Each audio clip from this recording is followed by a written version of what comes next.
Sometimes there's a little delay, with YouTube, but in either case, I'm glad you've joined us for another text reading. Whether you're here live or watching it after we're done, we used to do these pretty regularly. And the reason we sort of stopped doing them regularly, at least until recently, is the material we were going through. I had done, enough to where we could keep regular shows going and build upon the previous one and really develop our understanding of the material. And then we got into a few books of the Bible where I had only translated a few texts. And there really just wasn't a lot of material to them. So somewhere in between the more voluminous material and the more scanty material, we got more involved in series like The Bible and the Trinity in Conflict, Pre-Christian Evidence, Jesus is the Biblical Messiah, and other shows, requests from people. And the text readings are shows that, for me, they're in one sense the most important because, well, we're reading the source material, right? That is where we get our beliefs from. In addition to, of course, other accurate sources of history and information, as well as scientific and logical thought that we can use to validate or invalidate or more or less determine credibility for many ancient works. Especially when it comes to the Bible, right, where we have so many different books over such a long period of time that span events that you can check with historical sources outside the Bible and verify, which we've done in most of our text readings when it involves certain historical events or people. And now we're in the book of Psalms, where it's a little bit different type of material. It's a collection of songs, hymns, or praises to the God of Israel, the God whom we call Jah, most undisputed form of his name in the Bible. But we also believe that his ancient name, his 3-letter Yod He Wah and 4-letter forms of the name Yod He Wah He, the Tetragrammaton in the last case, were originally pronounced Yah-O, Yah-O, Yah-Yah-O, Jah-Jah-O.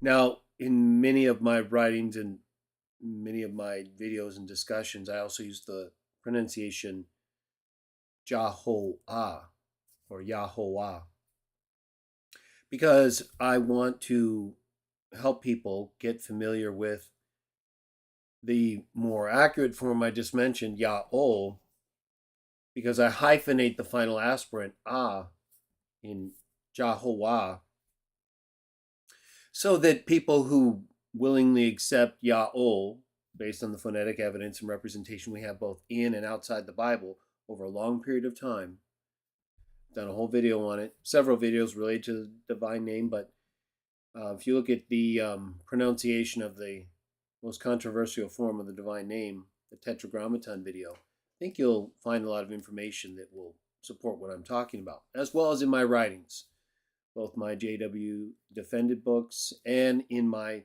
Watching the Ministry blog articles.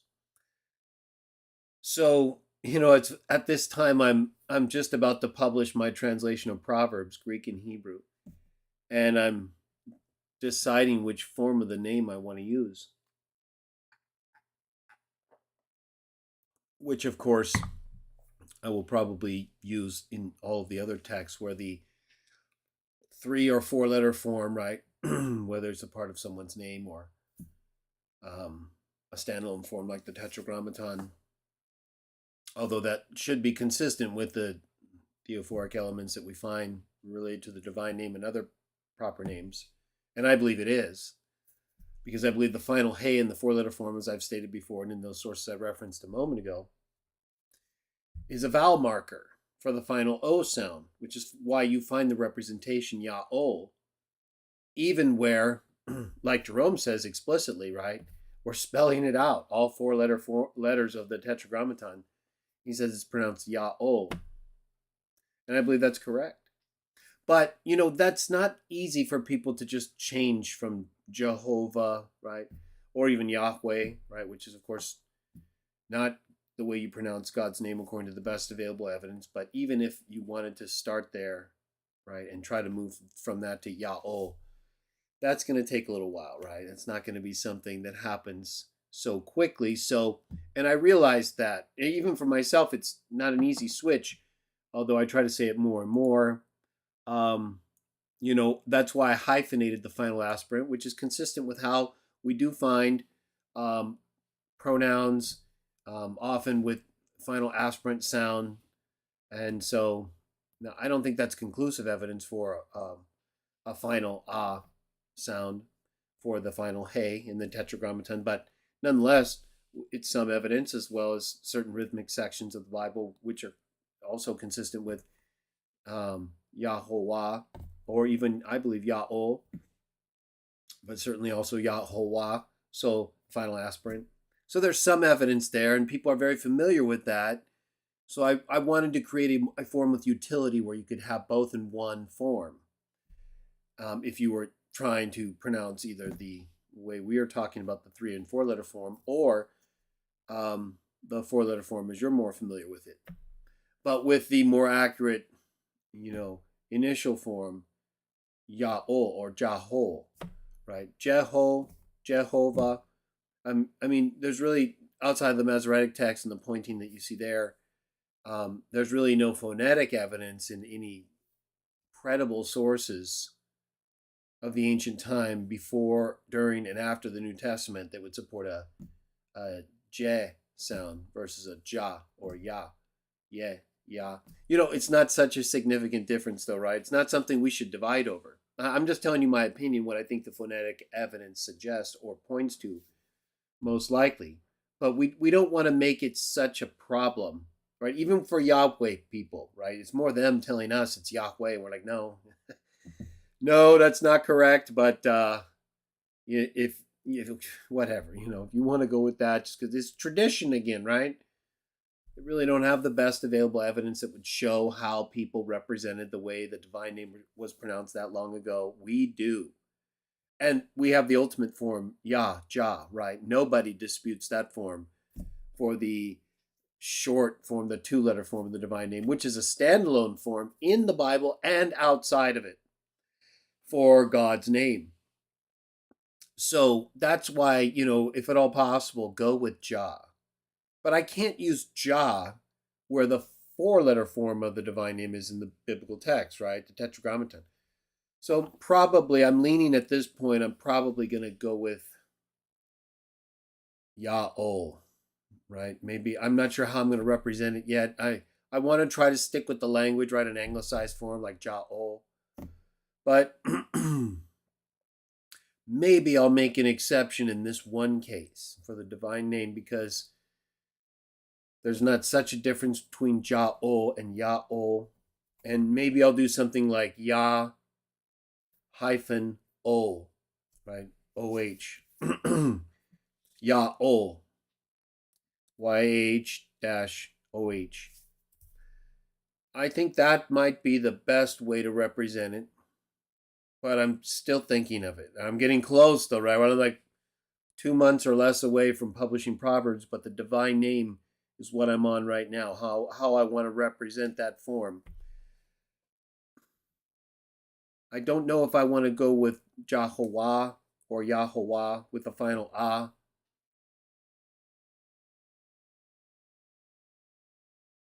Because I think the best evidence points to Yah-O.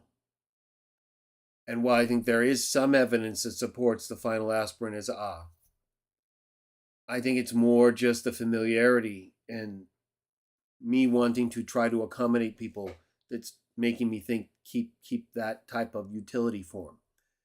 Whereas I think I would be perhaps in a better position ultimately if I just used Yaho everywhere, except for where it has Ja or Ya or Jaho, right? I'm not sure.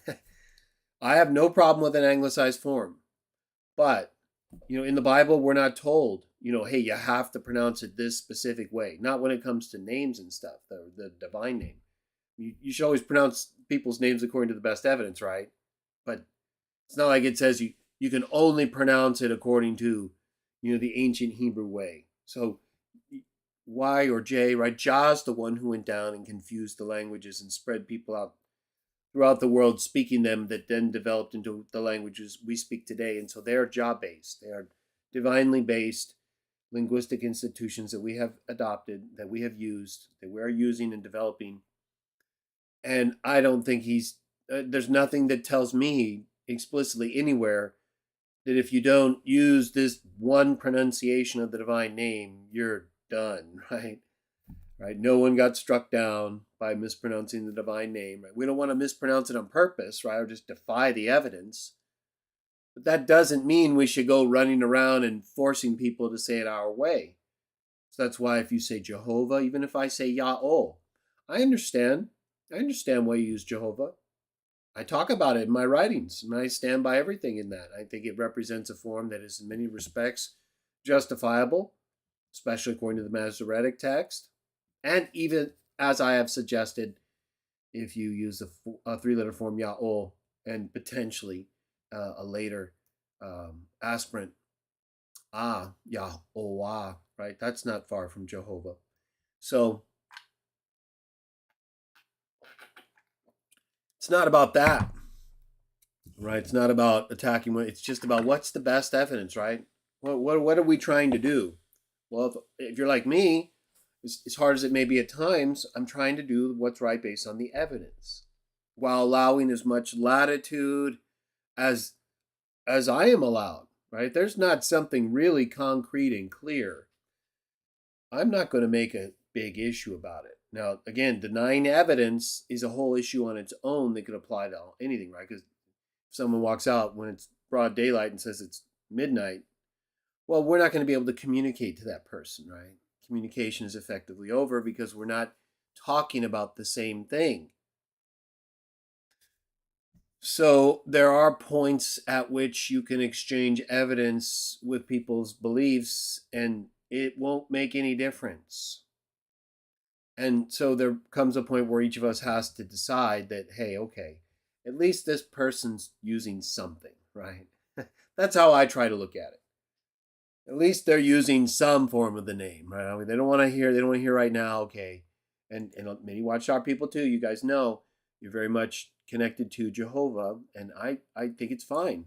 I've defended it, as I just said, but I don't believe it's the best name. Right? I don't believe it fits the best evidence, and I have to make a decision about how I'm going to present my translation. So I'm just giving you guys a little glimpse into what's going on and what will be coming out soon. I'm as I said, that's the issue right now.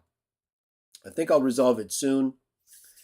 And at this point, I'm leaning toward Yaho.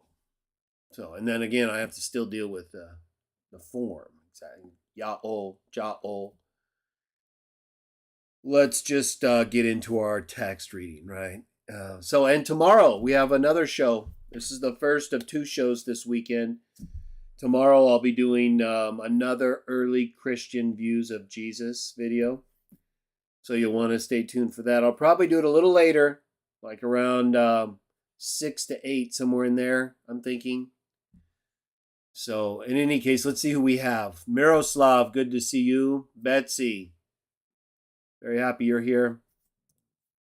Craig Little, very nice to have you with us. Henry, always a pleasure. And anyone else who joins us later, who watches the video later, what we try to do in these text readings is just that. Get into the text, read it. We use the translations I've done to date, so I believe I do that because I'm most familiar with them. I can explain what I mean and why I wrote it that way. And Well, I can also do that with some other translations. I don't have the same level of authority with their translations. I do my own to explain what I mean in the text as I understood it. So we will go back through portions of books we've already gone through and where I haven't completed. I've completed a couple books in the New Testament and portions of the Hebrew scriptures, like Hebrew Aramaic scriptures in particular, books like Genesis. I've done some good sections there, several good chapters that we've gone through. But we'll go back through what I intend to do now that I've finished Proverbs. Once we finish Psalms, what I've done in Psalms, we're going to go into the book of Proverbs, do the whole book because I'm done with that. And then we'll continue to go back forward through to what I've done until we reach the New Testament. And we started these video text readings in the latter part of the New Testament, in the epistles. I'd have to go back and check and see exactly which one.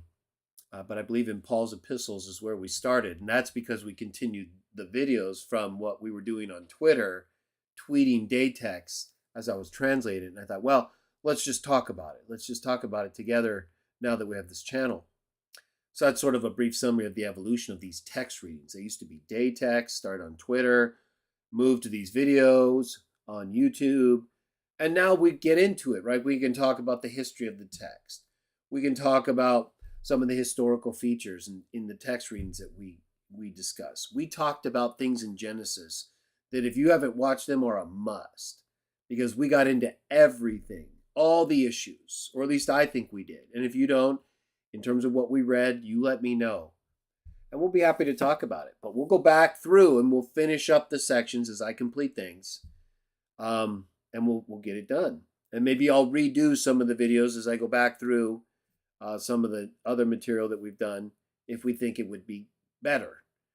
And then I figured, after I finish Proverbs, we're going to do the reading right in a minute. After I finish Proverbs, after I publish it in about 2 months or less, it's coming. I'm going to finish the 4 great messages, the 4 Gospels in the New Testament. I've done portions of them. I've completed a couple of the books of the New Testament, as I mentioned. Letters of John, James, Jude. But I'm going to go back and I'm going to focus after I'm done with Proverbs, published it, after I'm done with it to that extent. I'm going to go back and start translating the 4 Gospels, the 4 great messages, and finish those. Once I finish those, Jah willing, I'm going to do the book of Psalms, right? What we're reading right now. This will be a part of that. Now, I may change this as time goes on and I go back through it, but for now, and this is what I believe represents fairly what is in the text. But when I go back and after I finish the 4 gospel accounts, I'll go back and do Psalms. I figure, if I do Proverbs, Psalms, and the 4 gospels plus several New Testament letters, that would be a gift from Jah that I would hope would bless everybody.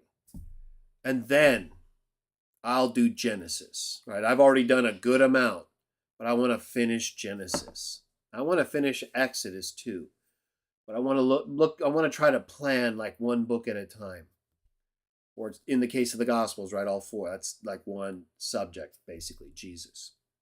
So that's the plan, text reading, and this will, of course, be called the Great Message Bible. TGM. And so either way, I'll do my best for everybody, and with Jah willing, I will get it done to the best that I can. And so with that in mind, let's bring up our text reading for today from the book of Psalms.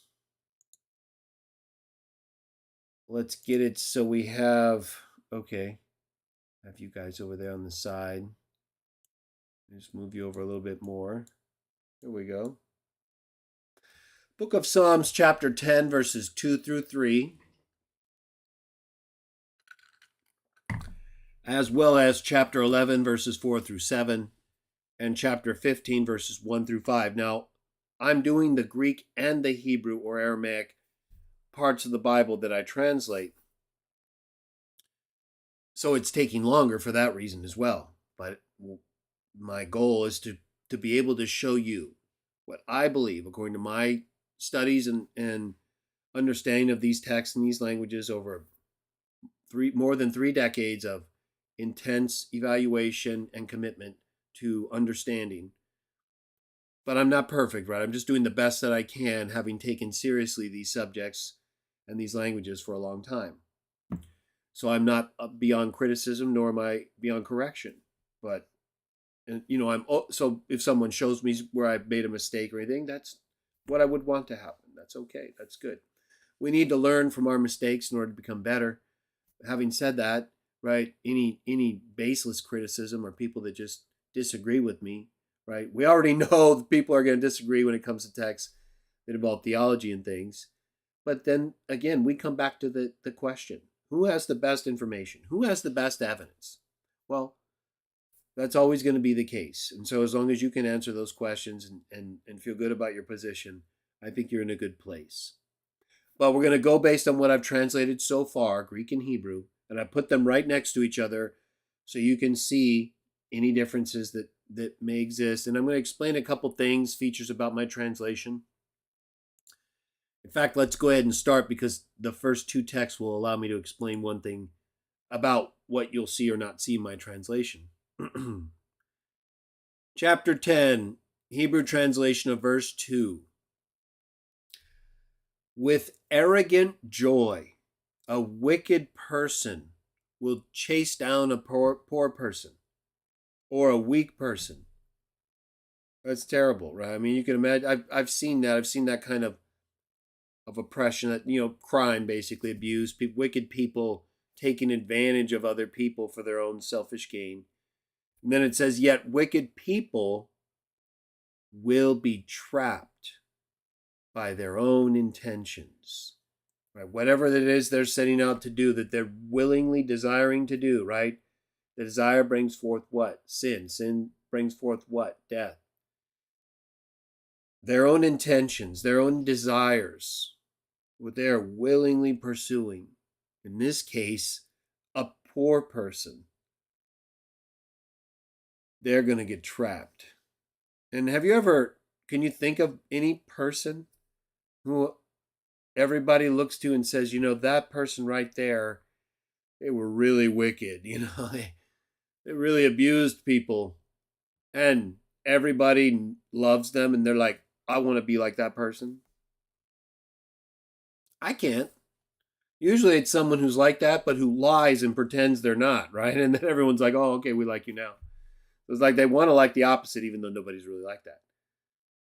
Nobody really likes the type of people that exist all around us, and so we can react to that. We have to deal with it, right? We have to be careful too. We have to be careful to both assist, aid, and also be careful to deal with situations as they may manifest. Now, here you'll notice in the Greek translation, you'll see in the brackets 9:23. And like I'm doing in Proverbs, a lot of work in Proverbs involves getting the verses lined up and also, in my case, indicating where there is more or less material. Not just different ways of translating the text, which I'll talk about more in a moment, but where there's clearly more material, which I'll show you in a moment. And so I try to show you on each side of the page, okay, here's the Hebrew, here's the Greek, and one has more or less material, and the more material will be in italics. Of course, the no material won't be in anything because it's not there. But it'll have a minus sign on that side where there's less material, and a plus sign on the side where there is more material, with the additional material in the best available text in italics. So you'll be able to see clearly where the Greek and Hebrew Aramaic differ from each other. And as we've discussed, given how long the Bible documents history and activities pertaining to the people related to the God Jah, the kind of things we see, while there are some significant differences, a lot of these relate to a period before Jesus came and reflect what is represented, for example, in the Dead Sea Scrolls. And then we have the Masoretic text of the Bible, 2 copies, the Aleppo and Leningrad codices from the 10th, 11th centuries that are basically representative of what you have today in most of your translations of the Hebrew Bible, that is a very faithful representation of, based on what we have in the Dead Sea Scrolls and elsewhere, the actual ancient texts. But after Jesus came, after the Christians began using these very same texts, after the Septuagint began to be translated and then translated again and again and then into other languages, we have what, excuse me, what we believe is the most ancient text represented by the Dead Sea Scrolls, but where there may be some significant changes. An example I give is Deuteronomy 32:8, where you have in the Masoretic text, sons of Israel, but in the Dead Sea Scrolls text, you have sons of God. So when it comes to the apportionment of the nations, it's more consistent with the more ancient reading, which is also consistent with the Septuagint translation, which is older than the Masoretic text. So there are some instances where the Masoretic text differs from the Dead Sea Scroll and or Septuagint text and may not represent the most ancient text. And that could be explained theologically or just in the transmission of the text. Something someone believed was more representative, or that a rabbi or somebody spoke about relative to the text, and so it was adopted. So we have these types of situations. It's not everywhere, but where it is more ancient and where there is agreement among the manuscripts like the Septuagint, I tend to go with the Dead Sea Scroll reading. And so either way, unless I indicate it's the Dead Sea Scrolls, I'm translating the Masoretic text, which again, for the most part, in agreement with the oldest text represented in the Dead Sea Scrolls. So, however, some of these texts in their transmission, like in the Greek translation, the Septuagint, and there's more than one, but many people refer to the one Septuagint translation that is most representative in the great codices of the Christian scholars and scribes, and that is Alexandrinus, Vaticanus, and Sinaiticus. Right? There are other fragments and texts of the Septuagint that are older, more ancient, that represent a more ancient text, and that even use the divine name, unlike Vaticanus, Alexandrinus, and Sinaiticus, which are 3rd, 4th century texts.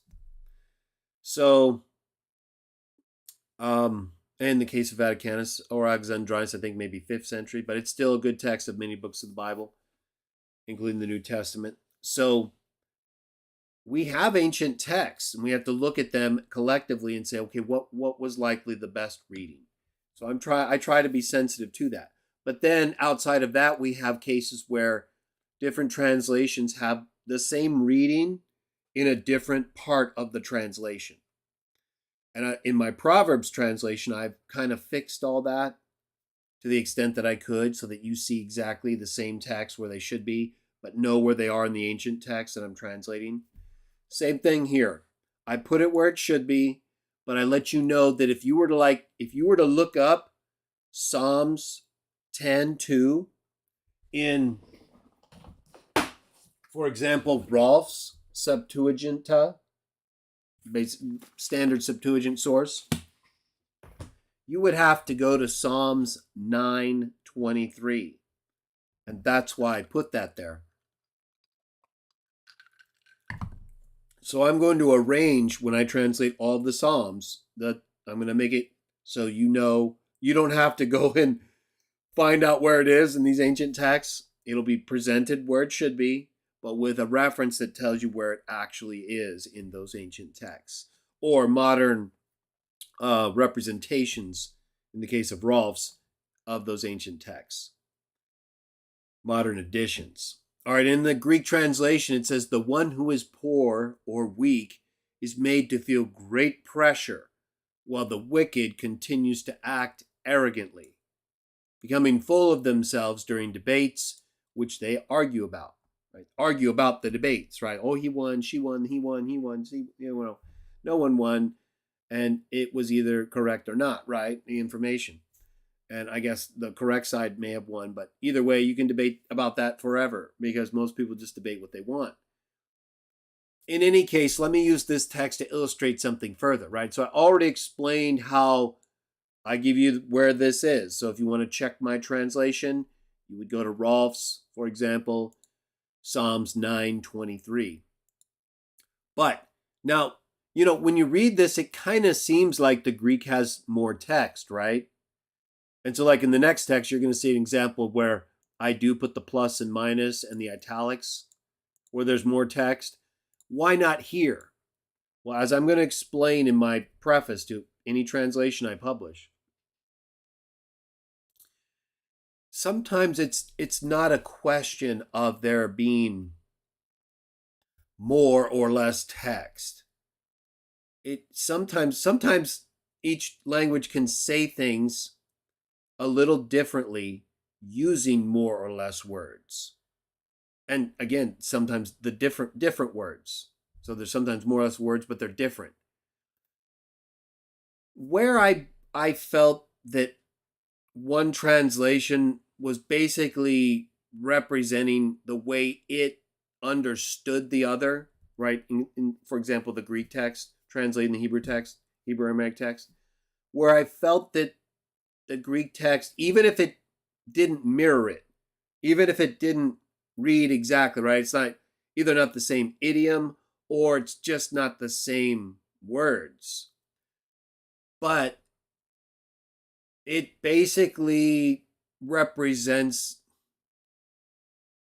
the equivalent substance of the translated text, right? So they're either translating a different text and it reads differently for that reason, slightly different ancient text in the Greek text case, like I mentioned earlier when I was talking about Deuteronomy 32:8, or they just say it differently, right? Sometimes different cultures and different languages, even if it's the same people, the Jews, but now they're basically been Hellenized and they're speaking Greek more so than Hebrew, Aramaic. So even if they understand it, again, the cultural influence and the linguistic capacity and expressive range, it just may be different in Greek. So where I felt there was basically equal representation of something similar or different, just said differently, then I didn't consider that a plus or minus, more or less text. I felt it just represents the text differently. It either says it differently, understands it differently, or it's translated a more ancient text that read a little differently, and all we have today is the Masoretic text. So, or that's what's at least in our translation. So I'll explain this in my preface, but where I use in, for example, verse 3, chapter 10, verse 3, Hebrew, because a wicked person has praised the very desire of his soul, and he has praised the one stealing, while at the same time he has cursed Jaho. For these are, of course, these relate to the previous verses where we're talking about wicked people being trapped by their own intentions. And what ends up happening is in the case of this wicked person, right, is they chase down the poor person. Who are they not thinking about? Right? They're disregarding whom? The weak person, that's true, and maybe even the laws and the authorities of the land, but ultimately, who's being disregarded here? Right? When you chase down a poor person, a weak person, and you're trying to harm them and hurt them, you're wicked and you don't care, but you're disregarding Jaho. All the dishonor and disregard, disrespect, cursing that you're doing when you're abusing someone weaker than you are is you're doing that to Jaho. That's why the Bible over and over again refers to how Jaho will respond on behalf of the poor and the weak of the earth. So a person may think you're getting away with it, and Jah will let you do it. It's unfortunate that he has to let you do it, but he is going to, because if he doesn't, it wouldn't be what you did and you wouldn't be judged for it. You'd just be controlled and you wouldn't be you ever again. So it's one or the other. And in this case, it's us choosing what to do and being responsible for us. And the ones who choose to do this and disregard everybody, not just us, but Jaho, are going to get it. Now, this, while at the same time he has cursed Jaho. Okay, let's look at the Greek. For the sinner gives praise according to the desires or intentions of his own soul or life. That's pretty close, right? Because a wicked person has praised the very desire of his soul. The sinner gives praise according to the desires of his own soul. That's basically the same thing. And he has praised the one stealing. And he blesses the one who does what is wrong, right? That's basically the same thing as the second part right here. But right here is not included. It's really just not represented. And so I put the minus here, plus here, and I italicize the part where there's a difference, where it's not just either a translational representational difference, but a clear case, in my opinion, of where the texts contain more or less information. Okay, chapter 11, verse 4. Excuse me, Hebrew text. Jaho is in a temple devoted to his sacredness. And when you read Revelation, right, that's exactly what he is. He's everywhere that is glorious and temple-like and sacred to him, where praise is continuous by the greatest creatures who've ever lived, including the Lamb, the Son. Among the sky heavens is his throne. His eyes will see. The surface of his eyes will closely evaluate the sons of Adam. Lord Jaho, now let's move to the Greek text. Lord Jaho is in his holy temple. That should have a bracket right there. That's because I'm translating Greek texts like Rolf's, which I showed you earlier, which are based on the Christian codices of the basically 4th and 5th centuries, Codex Vaticanicus, Sinaiticus, and Alexandrinus. They don't contain the divine name. They contain, like the earliest copies of the New Testament we have outside of Revelation 19, they contain nomina sacra, right? Sacred abbreviations for titles which are not the divine name in the ancient texts. But the most ancient texts we have of the Septuagint do contain a form of the divine name. All of them. You can check my chapter 1, JW's Defended Editions. You can look at the NWT Reference Edition 1984 appendix. You can look at my articles on the divine name. All pre-Christian, and I believe 1st century and earlier copies of the Septuagint, which contain a portion of the text with the divine name, contain a form of the divine name in Hebrew, Aramaic, or Greek. Usually Paleo-Hebrew in the case of Hebrew, showing it's represented as an ancient form of the divine name. And then in cases like 4Q Leviticus B, we have actual Greek transcriptions of the divine name as Yah-O, Iota, Alpha, Omega, just like we see represented as the way the Jews pronounce the divine name by people like Greek historian Diodorus in the mid-1st century BCE. And we see people like Jerome, right, spelling out the Tetragrammaton and saying it's pronounced Yah-O, and all kinds of other examples in between those two that I cite in my discussions of this issue. So nonetheless, because I'm translating texts, even in the New Testament, where it's quoting the Old Testament in the New Testament, where it uses the divine name, right? It's either misquoting it or quoting it correctly. And then it was later removed and these sacred abbreviations were put in for the name. There's no Christian or pre-Christian representation of the nomina sacra or that are in any way associated with the use of the divine name. It was used. all throughout the first century, as I've shown. So, nonetheless, if it's not in the text I'm translating, I put it in brackets, showing that that's where it belongs. Or that's what the actual source this is representing uses, right? So that's what should be used, but I use both. So you can read Lord and then know that that stands for Jehovah. It'd be the same or similar to how Bibles today use Lord in all capitals. I just choose to use the word Lord. That's the sacred abbreviation, right? That's not even right. I could just put capital LD or capital L, capital R, capital D. That would be more accurate in terms of representing what sacred abbreviations are in the later New Testament, later Septuagint copies. But, right, again, I don't want to confuse people too much. But people who say, well, you should just translate what's in the oldest copies of the New Testament or Septuagint. Well, first of all, what's in the oldest copies of the Septuagint is the divine name.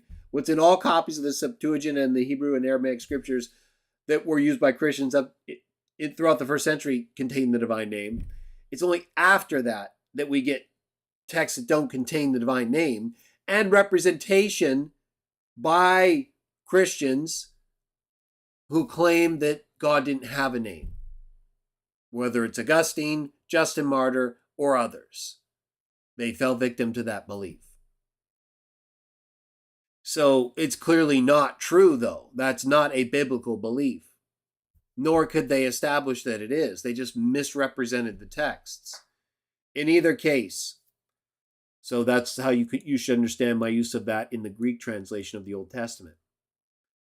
Lord Jaho in the heavens is his throne. His eyes closely observe those in need, the poor. The surface of his eyes carefully searches the sons of mankind. Now, this makes sense, right, of what we read up here.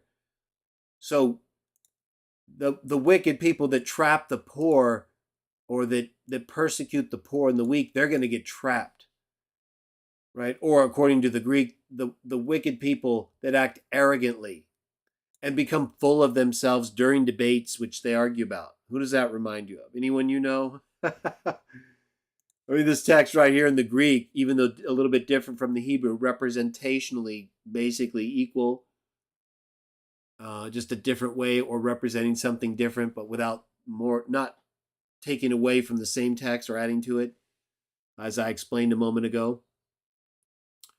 I think this nonetheless, right, that both of these are great to have, right? Because this is very good and very important to remember. And so is this, even though it's a little different. Right? They're both good. They both represent ancient Jewish thought related to the god Jah. No matter whether they are the exact same or differ in terms of, again, likely due to cultural, historical, or maybe textual issues that they had versus what we have.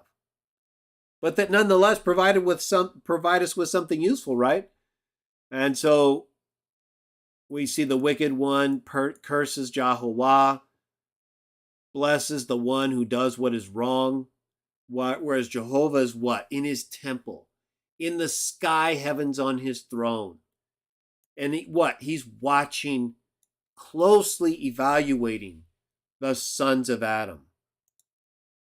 Basically the same in the Greek, although stating it in terms of his eyes closely observe those in need, the poor. So when he sees the wicked chasing them down, right, they're done. And everyone I can think of is done. It never works out for people who act that way or pursue wickedness. You name one. Name one that we all look to and say, oh yeah, we need to be like that person. Really wicked.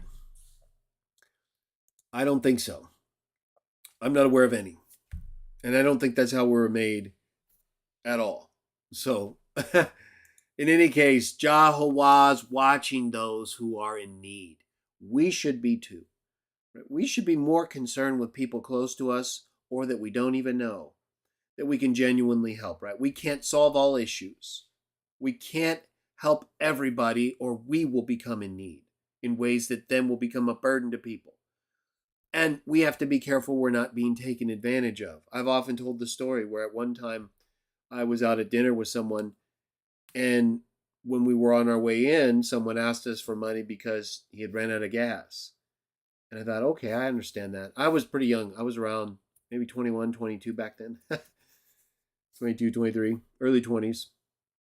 In any case, I wasn't stupid. I just didn't really think through a lot of these kind of charitable issues in these ways. I didn't question a whole lot on this level. It didn't happen every day. So I gave him $20, went in, thought, okay, someone who really, they got stranded, right? I went in and we were in there about an hour, hour and a half, came back out, walked the same path to my car. Same person came and said, hey, I ran out of gas. Can I borrow some money? I said, we just saw you, about an hour ago and I gave you $20. He said, oh, no, you didn't. No, you didn't. I said, look, no, I'm sorry. No, we're done. But then that's when I really realized, okay, people will absolutely lie and pretend to be in need and take advantage of my predisposition to help people in that way. So I do caution you to be aware of scams and people who, if they're not clearly, and right, look, when you think of the Good Samaritan illustration by Jesus, how is the person in need presented? The person's in pretty bad shape, right? That doesn't mean everybody has to be beaten up and thrown down in that kind of terrible condition, but it does sort of tell us, look, people should be able to take care of their own situation unless there's just something so unusual they can't properly walk or sustain themselves while they function through it. Only you will know. But again, we're not required to solve all problems. We're just required not to ignore people who clearly have problems we can provide some help with. That we can do. And then make sure we're not being taken advantage of. And if we are, if we gave out of our heart and people took advantage, you know what? We did what we thought was right. Move on. Right? Next time. Right? We will let Jaho know at least we did what we were supposed to do. Let it go. We can't recover mistakes like that. Not usually. And so be cautious, but definitely be alert to helping people. Right? Jaho is aware. People do suffer. But people also lie about suffering. Jaho, verse 5, chapter 11, Hebrew text, will closely evaluate a righteous person, but his soul hates a wicked person and a person who loves violence. Or, I won't have this in the text of the translation. I'll put some alternates in the footnotes, but I'll put this one here. But a criminal, even the one who is a lover of violence, has hated his own soul. And as you're going to see, that's closer to the Greek text, but this is an occasion where, again, you can translate text sometimes a little differently. Usually you pretty much can tell what is being said there. There can be different shades of meaning, but basically, I would say 95% of the text I have attempted to translate, there's really not a complication with what is being communicated. The difficulty can at times mean certain syntactical relations or shades of meaning for terms that you just aren't as familiar with. And so you have to become more familiar and then contextualize it properly and say, okay, I see now. I understand better there. But where I think there's a genuine potential for a real difference in translation, and where maybe English translations have it one way, but I thought, it could also actually be translated this way. I felt like I should represent that in the text or in the footnote when it's published. Verse 5, Greek translation. Now I put 10:5. And you may have noticed in verse 4, I put 10:4 here. Same thing. Only, unlike being way over in 924 from 10:3, in chapter 11, if you wanted to get to the Greek text of my translation of chapter 11, verse 4, the corresponding part in the Greek, you would have to go to Rolf's edition, chapter 10, verse 4. So we're reading my translation of the Hebrew text of chapter 11, verse 4, but which is represented in the Greek Septuagint in chapter 10, verse 4. Don't worry, when you get my published translation, it will be in sequence enough or parallel to the other so you know where you are. but you will also see where they are in the original, so you know what I had to go through to put it in line for you guys. No, it's okay. It's my pleasure. I'm happy to do so. Verse 5, Lord Jaho carefully watches the righteous one and the wicked one. Both of them. Both of us, right? We are all going to have to stand before the judgment seat of God through the Christ, right, who sits on his Father's throne. And while we know we can't all measure up perfectly, we know where our heart is individually. Or we should be in tune enough with our spirit and our soul, how our heart feels toward things, to feel confident in knowing he watches us. Even when we sin, right? I mean, it's not a good thought. It's not fun to think of Jaho knowing where we fail. But we are not strong enough yet, or in a condition totally where we can completely avoid that. Even if we could, right, it would just make us in our sinful state proud or arrogant, and then of course sin that way. But we would be blind to it potentially if we didn't think we had mistakes. So let's just be humble, right? Let's just be humble before Jaho. Let's trust in him. The one loving unrighteousness hates his own soul, right? Very similar again. Even the one who was a lover of violence has hated his own soul. The one loving unrighteousness hates his own soul. Makes sense to me. Right, the one who commits unrighteousness, the one who's a lover of violence, they think at the moment, right? I think probably the people doing the actual acts here spoken about feel pretty good about themselves, right? But again, they're showing hatred for themselves because they're failing to realize Lord Jaho is aware. He's closely evaluating everybody through his angels, through his spirit in us, however he chooses to do this. He's capable as I see it, just in very basic ways, like I said, right? His spirit in us could easily be transmitting to him whatever he wants to know in ways we can't even comprehend, right? But when we're dead, when we die, it goes back to him. He can either be aware of it, I think, while we're alive, or certainly once it returns to him, depending on what he chooses to do, when he chooses to do it, and with whom. And then, of course, there are the angels. Jaho, verse 6, chapter 11, or 10 in the Greek. Jaho sends down terrible traps upon the wicked people, as he sends down rain, fire, sulfur, and a wind full of great heat. That is the portion given in the cup of wicked people. Verse 6, Greek translation, Jaho will rain down deadly traps upon those who continue to do what is wrong.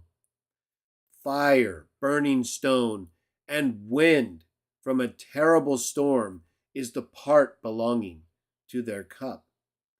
So obviously, this is not good stuff.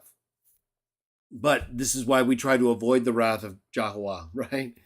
We don't want to incur his anger. And certainly while we know we all must finish our course here, either through natural means or according to his time as we're living on this earth, or if we're caught away to be with the Lord.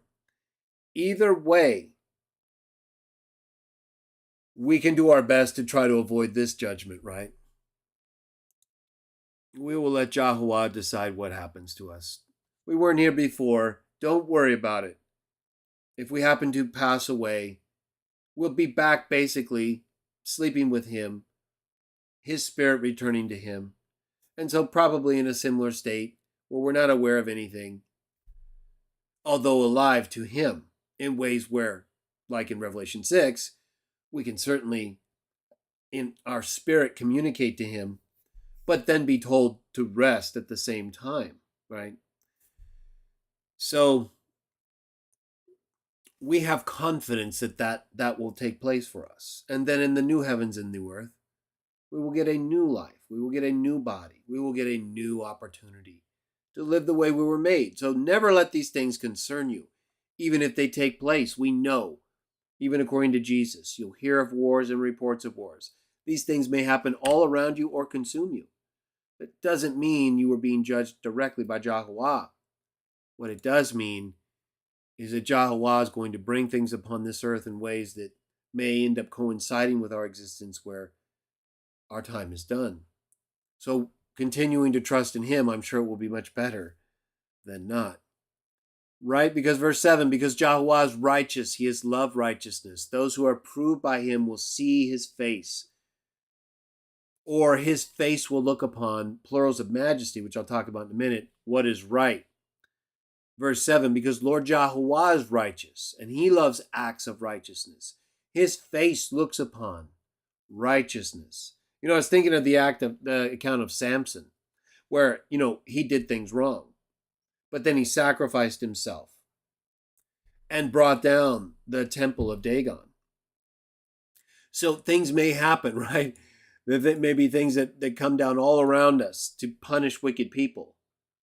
But our sacrifice in whatever way that may be the case, right? Whether it's helping somebody in need, whether it's pushing down the pillars of a false god's temple, whatever we're called upon to do, that's what we should do. And we shouldn't try to do anything else, right? This isn't a call to try to push down the Parthenon or anything like that, right? Let's just let things be peaceable with all people, unless Jaho, of course, communicates to you directly in ways that you can validate with your spirit, right? With the Holy Spirit. We don't want to trust every spirit, just like we're told by John. We read verse 7. We're gonna go back to this part in chapter 11 in just a minute. Plural majesty discussion. Thank you, BJ. Well, BJ, it's very kind of you, and I appreciate that very much. Of course, as you know, donations are not necessary to be a part of this channel or chat, but I know how much they mean to you, and you're certainly welcome to provide them. So thank you very much. But you're welcome either way. Don't feel you have to. You've been very faithful in that way. I appreciate it, but I want you to know you're welcome no matter what, right? Chapter 15, and then we're going to go back to verse 7. We're going to talk about the plural majesty, and this will be kind of like the second little part. We talked about this a little bit in the Psalm 8 text reading, and then we have it coming up in a full discussion in our Bible in the Trinity and Conflict series. Let's finish our text reading. Chapter 15, verse 1. A song belonging to David. Jaho, who will visit in your tent? Who will live in a mountain set apart for you? Verse 1, Greek translation. A song belonging to David. Lord Jaho, who will live as a guest in your tent? And who will live in your holy mountain? And remember how he was pictured up here, right? As in his holy temple, in heaven on his throne. And here in his tent on his holy mountain, right? And then when you combine that with the imagery in Revelation 21, where his tent is with mankind, and you see the connection in the imagery. Basically the same thing in verse 1, Greek translation. Verse 2, the one who walks around, right? Here's the one. This is who's going to belong with Jaho. This is who's going to be part of the mankind or the spirit kind already in heaven with his son as part of New Jerusalem, pillars in the temple of his God, Revelation chapter 3. This is the one who's going to live as a guest in his tent. And either one, right? New heavens, new earth. Tent of God, where already there is New Jerusalem and everything, is with mankind. I saw the holy city, New Jerusalem, descending from heaven. Here's who's going to belong in that tent, which is both of them. The one who walks around without fault. The one who brings about righteousness. Now remember, your faults can be laid bare. You don't have to live with your faults. If you have done things, made mistakes,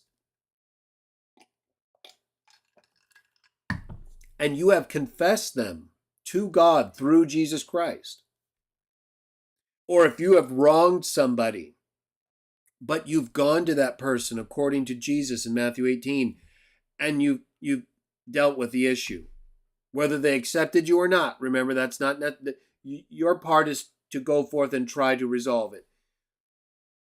Then you're without fault, right? Remember what Jesus said? Go resolve your issue with your brother or sister, and then go give your gift at the temple, right? It didn't mean you were perfect, but it meant you took care of what was still an issue.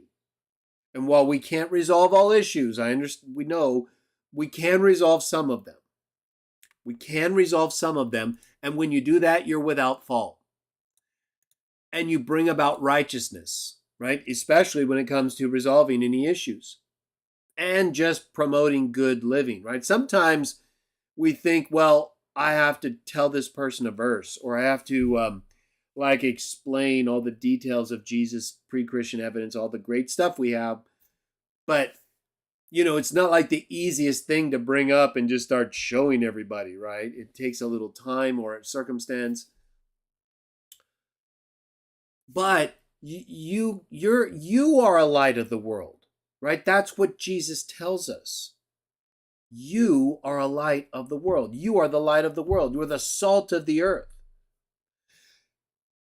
By how we act, right? Let your righteousness shine before men, not our self-righteousness, right? Not like by long prayers or acting blasphemous and ridiculous in association with God and his Son,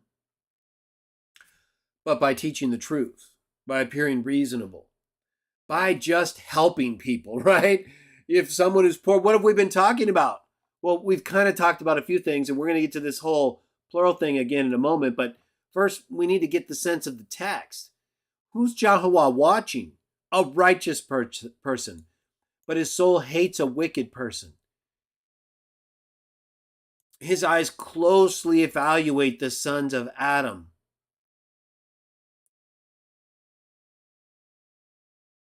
His eyes closely observe those in need or the poor.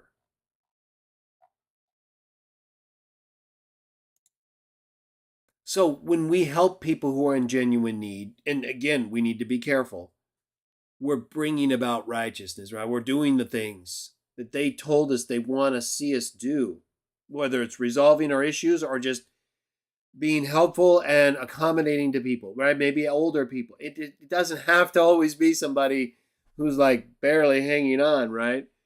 But people should be able to see in us as Christians a manifestation of goodness, right? Of qualities that represent Jaho, our Father. They're not ours. They're what we are imitating. They're what we're showing other people that we've learned from him or through his Son, or just by paying attention to the law in our heart that's from them anyway. Verse 2, the way it's expressed, the one who goes about without fault and the one who works out righteousness. The one who speaks truth in his heart, right? So you're not going to be with Jaho in his temple, in his mountain, in the new heavens, new earth, if you're running around lying all the time, right? We sometimes make mistakes and lie, like Peter, right? Peter lied 3 times about the Messiah. So again, though, as I said earlier, we are not supposed to walk around with this guilt and shame, even if we've done things wrong. Now, if you've done something wrong and you can make amends, well, that's something you should do. Right? That shows, okay, you see the wrong in that. If you're already past it, right? Sometimes we can weigh ourselves down with like a long history of things, and we're like trying to become better people, but we're like constantly reminded of this older way, or even mistakes we make today. That's not what we're supposed to do as Christians, right? We're supposed to accept our mistakes and learn from them. And when we repeat them, we're supposed to accept them and learn from them. And as long as we're not clearly taking advantage of people or not even trying, right? Sometimes people aren't even trying. They're like, okay, I need forgiveness. You're not even trying. I mean, it's. But if you can tell someone is at least putting in the effort to resolve a problem. Well, you're not supposed to be walking around. They're fighting against the flesh. That's exactly what Paul talks about. That's exactly what Peter talks about. Right? Difficulties that we face, and maybe sometimes we just need to be more accommodating to people, but without allowing it to damage us, right? We also need to be careful while we're helping people, right? We have to be cautious as serpents and innocent as doves. Here's who else is going to be in Jaho's temple, new heavens, new earth. He that does not have slander on his tongue. He that has not caused an evil injury to his friend. He that has not lifted up something disgraceful against the one near him or against his neighbor. Right? It's just like what Jesus said, love your neighbor as yourself. He who is not unfaithful with his tongue, Greek text, translation, chapter 15, verse 3. He who also does not cause evil to his neighbor, and who did not welcome a disgraceful thing against a person near him. These are all fine dispositions. They speak for themselves. Verse 4, this one rejects the thing hated by his eyes, and the ones fearing Jaho he will honor. He has given an oath when it comes to being evil, namely, he will not change. Right? Someone very steadfast, solid. Even if you make mistakes, no, not going to change.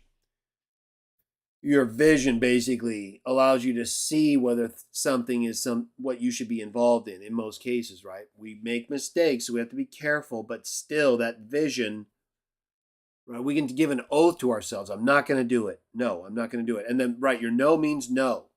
You don't have to go running around making these promises. Just, okay, no. Make an oath to yourself and keep it. Verse 4, Greek translation, to be rejected is the one who brings about what is evil in his sight. But those who fear Lord Jaho, he will glorify, right? You know the people who are representing our God right? Even if, again, we make mistakes, especially us as a smaller community, but we're more open, right? So we have a broader vision of people in terms of a community, even if they don't include us, right? We try to be accommodating and allow people to make their own decisions where it comes to what they're going to practice, how they're going to act, and then we decide whether we want to be a part of that or not, or to what extent it may violate our worship of Jah, our following of the Messiah, or treating others the way we want to be treated, right? And so, in any case, we should try to support those who are closest to us in our worship of God without ignoring those whom we don't even know, right? Because anybody can help those close to us. Even the wicked people do that. So we can't fail there, not even measure up to the wicked people's standard, right? But we also should look after other people, like in Jesus' illustration of the Good Samaritan. Verse 5, chapter 15, Hebrew translation. This one also has not given out his money with interest, and a bribe against an innocent party he has not taken. This one acts in these ways. The one who acts in these ways will never be shaken or made to tremble. You do these things.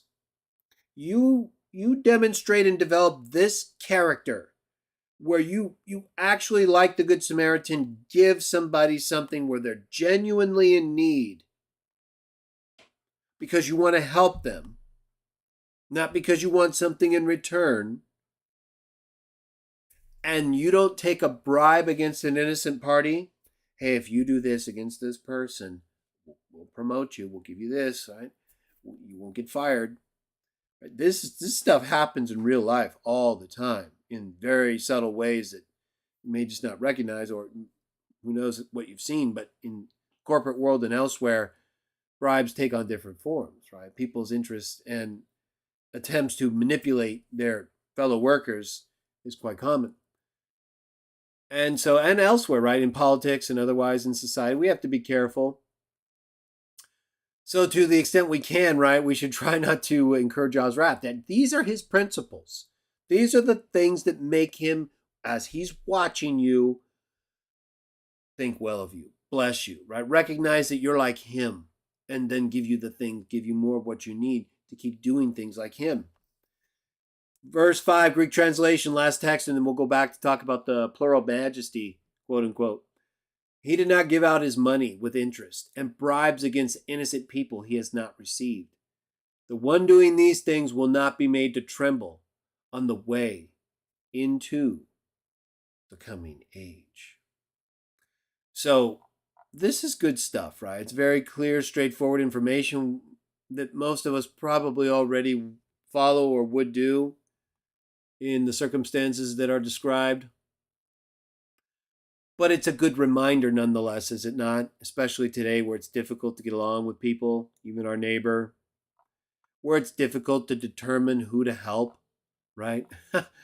Who among the poor people can we assist and actually be helping? Right? These are important questions for each of us to answer and are between you and Jaho, his son, the ones who watch us. So now let's take a look at this plural majesty again in chapter 11, or Greek in the 10 in the Greek text. In the Hebrew it says, because Jehovah or Jaho is righteous. He has loved righteousness. Those who are approved by him will see his face, or his face will look upon. Plurals of majesty, what is right. Now here in the Hebrew text, it uses the word pene for face. And in the Greek text, it uses prosopon for face or person. And so when it comes to the question of the plural of majesty, right, or Hebrew plurals, Trinitarians often claim, as we're going to discuss further in an upcoming part of my Bible in the Trinity and Conflict series, and as I discussed in part in our prior text reading on Psalm 8, 1 through 10, when it comes to Hebrew plurals, sometimes they're numerical and sometimes they're intensive or emphatic. Some people refer to it as a plural of excellence or majesty. I prefer intensive plural. And I'll explain why, especially more in the up-and-coming Bible and the Trinity and Conflict series. But often Trinitarians will present to us, for example, texts like Genesis 1:26, where it says, and God said, let us create, or let us make man in our image. And God, Elohim, is in the plural. But it's also in the plural when it's used of people like Moses in Exodus chapter 7. Plurals are used of people, as I discussed in the prior text readings of Psalm 8, 1 through 10, for terms like Lord, not just for the God of Israel, but for kings of Israel like Rehoboam, or as you're going to see in a moment, King David. But they're not plural. They're intensive plurals. And Trinitarians often create this discussion about plurals, but they fail to understand what they're really saying, in my opinion. So like I mentioned, Genesis 1:26. They refer to that text and say, see, it's a plural there. And God is saying us. But it doesn't make sense when you really break it down the way they're claiming it's supposed to be understood. Because they're claiming the term God is a plural. But they're not claiming it's a real numerical plural. Well, in one sense they are, right? They're saying it's three persons. But it's not saying that. Right? It would be saying there's three gods, right? Because it's God. It's the term God in a plural form. Really what Trinitarians are asking us to believe is that it's a Trinitarian plural, right? It's an anachronism, which is something that's read back from later times into earlier sources or texts. Right? They're reading the Trinity back into these Hebrew plurals and saying, well, the Trinity has three persons. So when it says God there, when God's a plural, and he's saying let us, well, that's the Trinity. Oh, so our question is, well, what's the Trinity? Who's talking? The Trinity? No, right? That would be a fourth person. This is what comes up. This is what I talk about in my chapter 2, Understanding Trinitarianism, which I'll publish as a separate expanded book later on. But nonetheless, you can read it in my defended editions right now, where I talk about how they're basically creating a fourth person, right? They're creating the fourth person as the Trinity, when even Trinitarians believe that only one of the persons can be talking at one time, right? They're not all talking at one time, And the Trinity, the divine nature, the Godhead, right? The nature that they share, the essence of being, they often personalize in ways that, again, create this fourth person. Because who's the us, right? Trinitarians will say, well, that's well, one's talking and talking to the other persons. Yeah, but you just said that God is plural. So God is the plural of persons talking about us. Well, then one of them has to be talking, right? And there's no other way, Trinitarians. One of the persons, even in your view, has to be talking, or you've created a fourth person, right? Which is it? If it's one of the three persons, let's just say Father, right? It could be any one of the three for this scenario. If the Father is talking there in Genesis 1:26 with plural Elohim applied to him, well, he's not a plural, is he?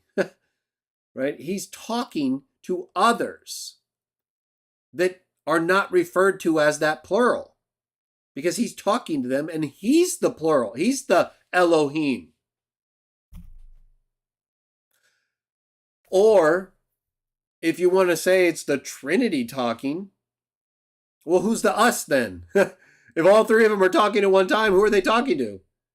Each other at the exact same time? I mean, that doesn't even make sense on a communicative level that is intelligible in any way that could be represented in the Bible as something that would be modeled after what we know of God.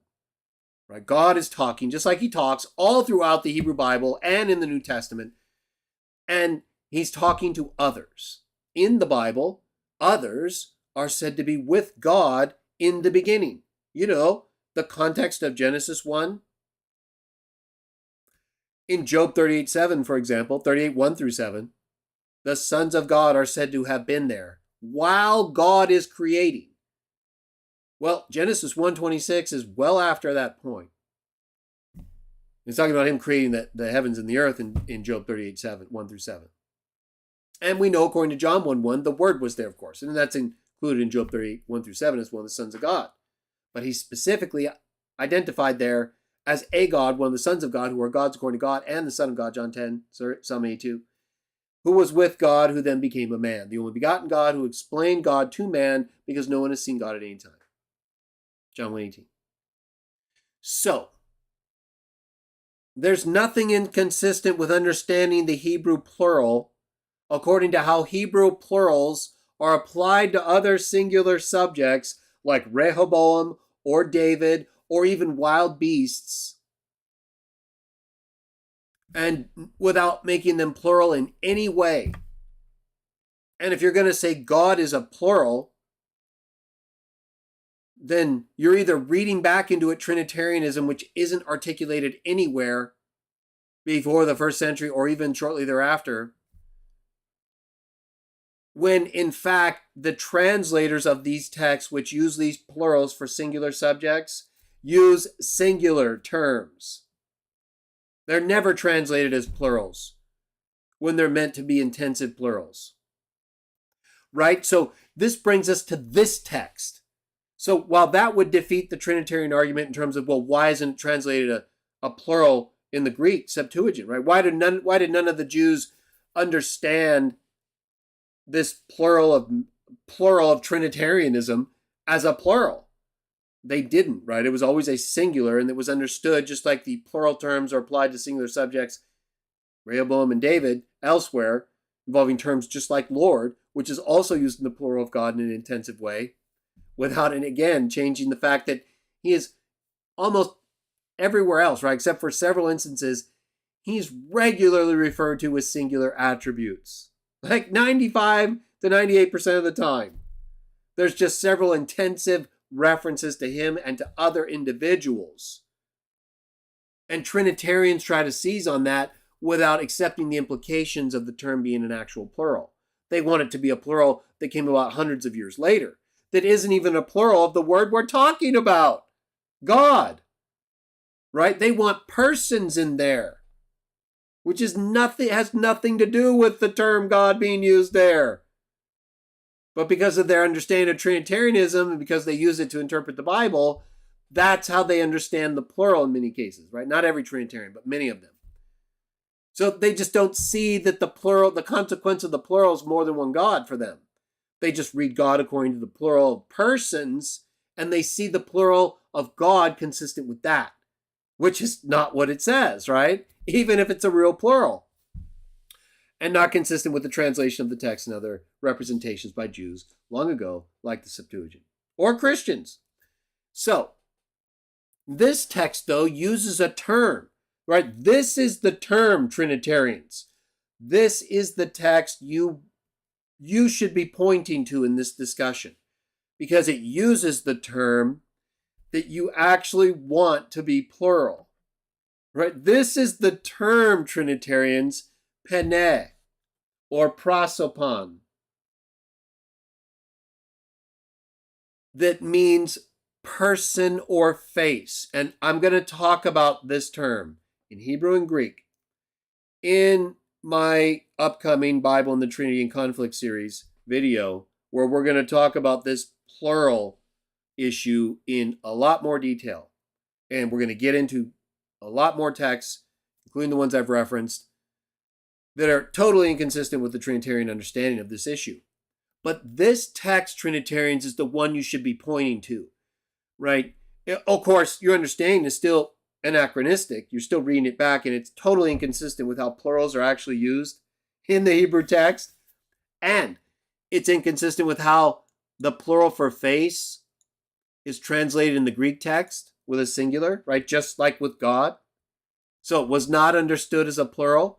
But Trinitarians, if it was understood as a plural here, right? If the Jews translating this text, or Christians, all they had to do, Trinitarians, or in any reference, as I'm going to talk about in my next Bible and the Trinity and Conflict series video, I'm going to show how frequently the singular form of the Greek term for face or person is used of God, specifically the Father. And it's very clear. It's never plural, everybody. Not one single time is the term for face or person, prosopon, used in the plural to translate any reference to God in the Old Testament or in the New Testament. Never. It's only in the plural in this text in the Hebrew, because it's a plural of intensity, an intensive plural. Let me just read you an understanding from Biblical Hebrew Syntax, Bruce Waltke and M. O'Connor. Pages 122 to 123. It says, it gives a bunch of different references under the subheading honorifics and the like. And it talks about different references to animals, right? And then it goes on to discuss in the next section, it says these animal uses are overshadowed by similar plurals used in reference or address to humans or to God, the honorific uses. Most honorific plurals in the Bible involve the God of Israel. And the most common of these is Elohim, used about 2,500 times. When used of the God of Israel, and of Moses in Exodus chapter 7, by the way, when used of the God of Israel, this term usually takes singular agreement. Psalm 7:10, a just God. When used of various gods, it takes plural agreement. Other gods, Exodus 23. See, while there are a couple exceptions, again, because of this honorific or intensive usage, for the most part, even the plural uses of Elohim for the God of Israel take singular agreement with attributes like just in Psalm 7:10, right? Showing again there's a special usage here. And then when it's not, right, when it's an actual plural, it'll take a plural agreement with the attributes. Other honorific plurals used for the God of Israel include Holy One and Lord. And then it gives several examples. Humans may be referred to with honorific plurals, chiefly Master and Lord. Both these plurals occur generally with suffixes, the first only with third singular suffixes. And then it gives several instances, including 1 Kings 1:43, where the plural for Lord is applied to King David. And in my last video, text reading of Psalm 8, 1 through 10, I gave an example of the plural form for Lord applied to Rehoboam.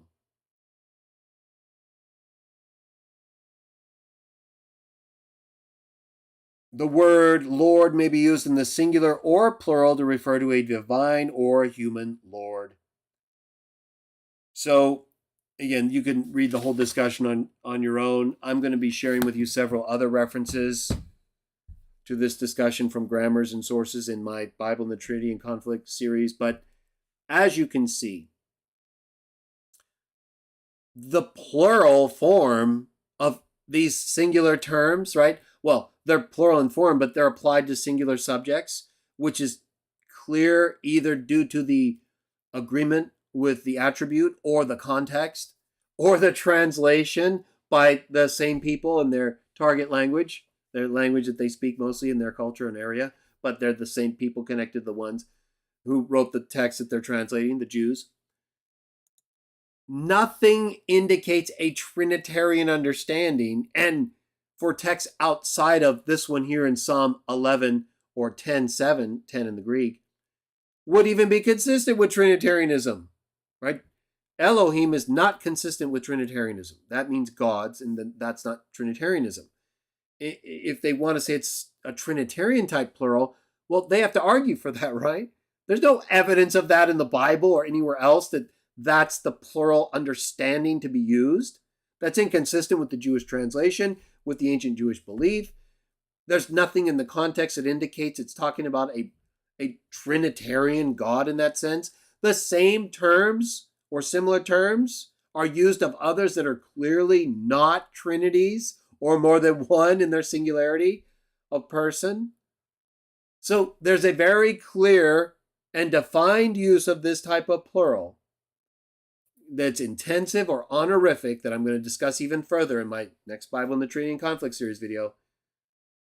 But that you can see by the examples I've shown here and in my prior text reading on Psalm 8, 1 through 10, to show that the Trinitarian argument is ridiculous, inconsistent with other texts using the same types of plurals for singular subjects. And the fact is, this is the term where you want a real plural, Trinitarians. This is the term you want to be an actual plural, and that could have easily been a plural numerous times throughout the Old Testament, or quoted in the New Testament, or just New Testament thought expressed, as I'm going to show. But that's not the case. That's not what the New Testament writers do, ever. And what they do is not only completely consistent with expressed Christian doctrine, one God the Father, but it absolutely contradicts the Trinity, which teaches that there's one God who is three persons. And the translation of the text from Psalm 11 or 10:7 that we read today as part of our text reading shows very clearly there was no belief about a triune God. The only belief the Jews and subsequently the Christians have ever had is one God the Father.